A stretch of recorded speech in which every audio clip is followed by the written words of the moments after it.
Hello, je viens de parler aujourd'hui de l'empathie. Donc l'empathie, c'est ce qui te permet en général de ne pas rester indifférent ou indifférente au sort de ton voisin. C'est ce qui te permet d'avoir l'élan, d'aller l'aider, d'aller essayer de mettre ta pierre à l'édifice pour que ça aille mieux. Et je voulais te parler de l'autre côté de l'empathie, un petit peu des dangers de l'empathie. Ou quand tu as tendance à être toujours hors de ta structure énergétique, il y a une part de toi qui est avec la famille, il y a une part de toi qui est avec les enfants, une part de toi qui est à ton boulot. Et tu es concerné par tout ce qui est au dehors de toi. Alors cette empathie, c'est là qu'elle peut devenir un petit peu handicapante, c'est-à-dire que tu n'es plus jamais à ton propre service, parce que tu as toutes des parts de toi qui sont éclatées à gauche et à droite à aller t'occuper des uns et des autres. Et en fait, il n'y a plus personne à l'intérieur de toi qui est en train d'être capitaine du bateau et qui est au poste. Donc tu vas donner, mais tu penses jamais à te remplir. Ce qui fait qu'à un moment donné, tu n'as plus rien à donner. La cruche est vide. Donc éventuellement, tu commences à gratter les mailles pour avoir encore quelque chose à donner. Mais je voulais attirer ton attention sur le fait que c'est un comportement qui n'est pas viable sur le long terme. Si tu ne fais que donner et que tu ne te remplis jamais, déjà, tu n'as plus rien à donner, premièrement. Et deuxièmement, mais qui est-ce qui s'occupe de toi ? Qui est-ce qui s'occupe de tes propres besoins et qui s'occupe de se mettre à ton service? Personne. Ce qui veut dire que au départ, ça part d'une bonne intention, tout ça. Tu as l'intention de donner et tu es hyper concerné par ce qui arrive à l'autre et principalement tes proches. Et du coup, tu veux être utile, tu veux avoir l'impression de servir.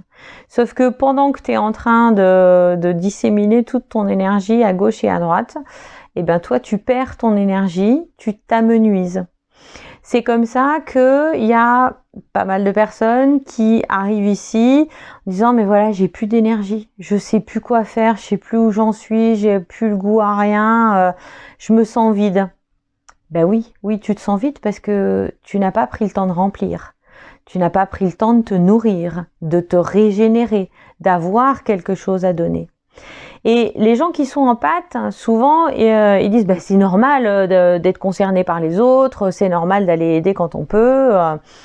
Oui, mais la vraie écologie de l'humain que tu es, c'est déjà de t'occuper de toi. C'est pas être égoïste que de s'occuper en premier de soi. C'est être en bonne forme pour pouvoir avoir à donner. Et puis, dans un deuxième temps, encore mieux que donner, ce sera juste être émané. Et là, tu n'as plus besoin de donner quelque chose de toi.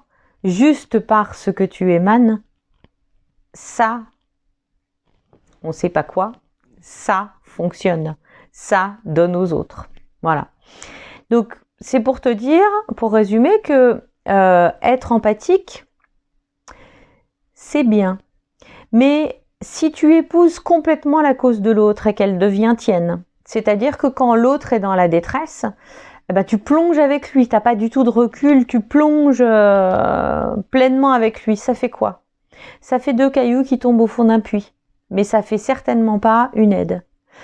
Aider l'autre, c'est être présent, c'est être à côté, être là. C'est pas faire à sa place, c'est pas lui donner ton énergie parce qu'il en a plus.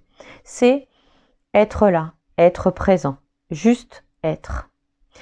Alors je sais que ça va peut-être à l'encontre de tes mécanismes habituels, mais je voulais te partager cette petite réflexion parce que y a quand même pas mal de personnes qui arrivent et qui sont vides en fait, qui ne savent plus où est leur nord, qui ne savent plus de quoi ils ont envie et de quoi ils ont besoin parce qu'ils se sont perdus dans les autres.